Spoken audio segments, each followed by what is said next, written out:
First year के बच्चों, आज देखिए हम आपको बताएंगे। कल हमने प्रारूप बनाया था अपना व्यापारिक खाता और लाभ हानि खाते का। आज हम आपको लिखवाएंगे व्यापारिक खाता एवं लाभ हानि खाता में अंतर।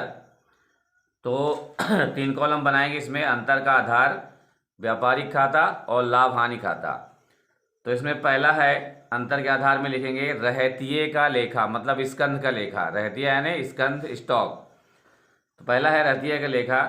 व्यापारिक खाता में लिखेंगे इसमें प्रारंभिक एवं अंतिम रहतिये का लेखा किया जाता है, मतलब प्रारंभिक और अंतिम स्कंध का लेखा किया जाता है। लाभ हानि खाते में इसमें रहतिये का लेखा नहीं किया जाता। लाभ हानि लेखे में रहतिये का लेखा नहीं किया जाता। क्रय एवं विक्रय का लेखा, पॉइंट नंबर आधार नंबर 2, इसमें माल के क्रय एवं विक्रय का लेखा किया जाता है और लाभ हानि खाते में माल के क्रय एवं विक्रय का लेखा नहीं किया जाता। तीसरा है अंतर का आधार, प्रत्यक्ष एवं अप्रत्यक्ष व्यय अन्य आयों का लेखा। व्यापारिक खाते में केवल प्रत्यक्ष व्यय लिखे जाते हैं, इसमें अन्य आय नहीं लिखी जाती हैं। और लाभ हानि खाते में अप्रत्यक्ष व्यय लिखे जाते हैं, इसमें अन्य आयों जैसे विनियोग पर ब्याज, प्राप्त कमीशन आदि का लेखा किया जाता है। तीसरा है अंतर का आधार, उद्देश्य। इसके बनाने का उद्देश्य सकल लाभ ज्ञात करना है, मतलब व्यापारिक खाता बनाने का मुख्य उद्देश्य है सकल लाभ की जानकारी लेना, सकल लाभ ज्ञात करना। और लाभ हानि खाते का मुख्य उद्देश्य है शुद्ध लाभ ज्ञात करना। शुद्ध लाभ की जानकारी लेने के लिए लाभ हानि खाता बनाया जाता है। चौथा अंतर का आधार है लाभ या हानि का हस्तांतरण। इसमें व्यापारिक खाते में सकल लाभ या सकल हानि का हस्तांतरण लाभ हानि खाते में किया जाता है और लाभ हानि खाते में शुद्ध लाभ या हानि का हस्तांतरण पूंजी खाते में किया जाता है, मतलब बैलेंस शीट में किया जाता है। नेक्स्ट है लास्ट वाला, प्रथम एवं बाद में शीर्षक। तो व्यापारिक खाते में लिखेंगे यह खाता लाभ हानि खाते के पहले बनाया जाता है। वर्तमान काल में इस खाते के शीर्षक डालने का चलन बहुत कम हो गया है। कंपनीज अधिनियम 2013 की अनुसूची 3 के अनुसार इस खाते के शीर्षक को मान्यता नहीं है, क्योंकि इसके शीर्षक का कोई वर्णन इस अनुसूची में नहीं है। और लाभ हानि खाते में यह खाता व्यापारिक खाते के बाद बनाया जाता है, लेकिन कंपनीज अधिनियम 2013 की अनुसूची 3 में लाभ हानि विवरण के ही शीर्षक को मान्यता दी गई है। व्यापारिक खाते का कोई विवरण नहीं दिया गया है, ये लिख लीजिएगा। उसके बाद हम आते हैं बैलेंस शीट, चिट्ठा। चिट्ठा क्या है? चिट्ठे का अर्थ है ऐसा विवरण पत्र जो कि एक निर्धारित तिथि पर व्यवसाय की वित्तीय स्थिति को प्रकट करता है। आर्थिक चिट्ठा बनाने का मुख्य उद्देश्य है कि हमारे व्यवसाय की आर्थिक स्थिति क्या है, हमारी जो व्यावसायिक संस्था है या कंपनी है वो किस स्थान पर खड़ी है, लेनदारी में ज़्यादा है या देनदारी में ज़्यादा है, या आर्थिक स्थिति हमारे व्यवसाय की कैसी है, ये जांच करने के लिए हम अंतिम खाता बनाते हैं, बैलेंस शीट बनाते हैं। ठीक है। उसके बाद हम आज लिखाएंगे आपको बैलेंस शीट का प्रारूप, वो लिख लीजिए। बैलेंस शीट का प्रारूप कैसा होता है उसमें कौन कौन से कॉलम बनाए जाते हैं। बैलेंस शीट में 4 कॉलम होते हैं। पहला होता है लायबिलिटीज, दूसरा अमाउंट, तीसरा एसेट और चौथा होता है संपत्ति का। ठीक है। तो इसमें दायित्व पक्ष मतलब लायबिलिटी में क्या क्या मदें आएंगी वो लिख लीजिए।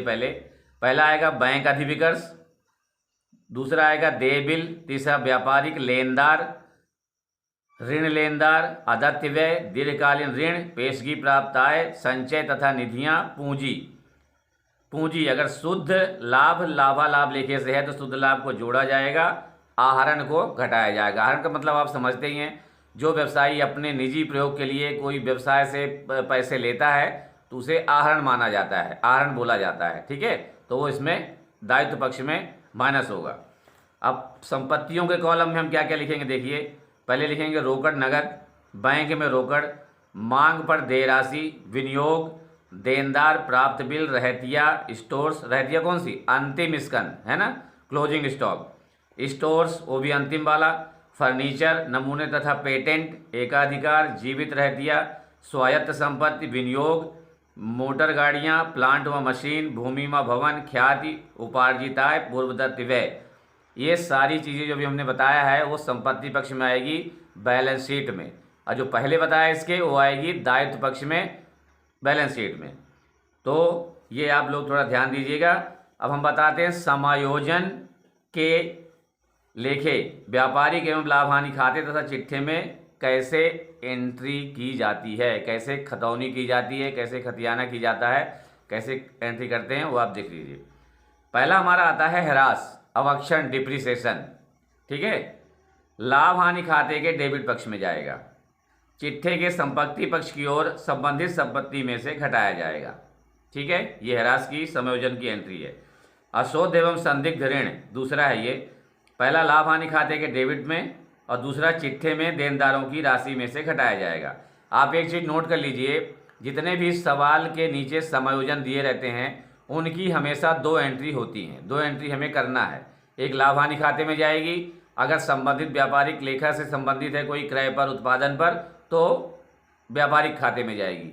वैसे ज़्यादातर हमारी लाभ हानि खाता और चिट्ठे में ही समायोजन की 2 एंट्रियाँ की जाती हैं, इसको ध्यान रखिएगा आप। चौथा है देनदारों के लिए कटौती तथा इसके लिए प्रावधान, लाभ हानि खाते के डेबिट में चिट्ठे में देनदारों की राशि में से घटाया जाएगा। पांचवा है अशोध ऋण का वसूल होना, लाभ हानि खाते के क्रेडिट में चिट्ठे में संपत्ति पक्ष की ओर रोकड़ में जोड़ दिया जाएगा। लेनदारों पर कटौती जो होगी वो लाभ हानि खाते के क्रेडिट में जाएगी और चिट्ठे में दायित्व पक्ष की ओर लेनदारों की राशि में से घटाई जाएगी। अदत्त वेतन, अदत्त का मतलब देने को बोला, दिया नहीं, अभी मिला नहीं, तो उसको क्या करेंगे, लाभ हानि खाते के डेबिट में, चिट्ठे में दायित्व पक्ष की ओर। अदत्त मजदूरी, व्यापारिक खाते के डेबिट में, चिट्ठे में दायित्व पक्ष की ओर। अदत्त मजदूरी, अगर मजदूरी है तब, क्रय से संबंधित मजदूरी है तब इसकी एंट्री व्यापारिक खाते में होगी।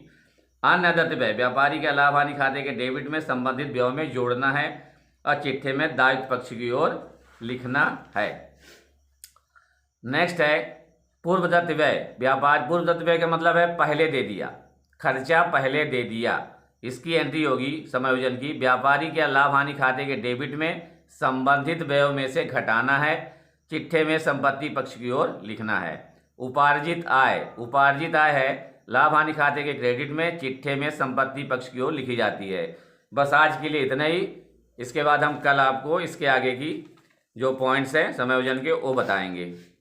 आज के लिए धन्यवाद, खुश रहिए, प्रसन्न रहिए, शुभ रात्रि।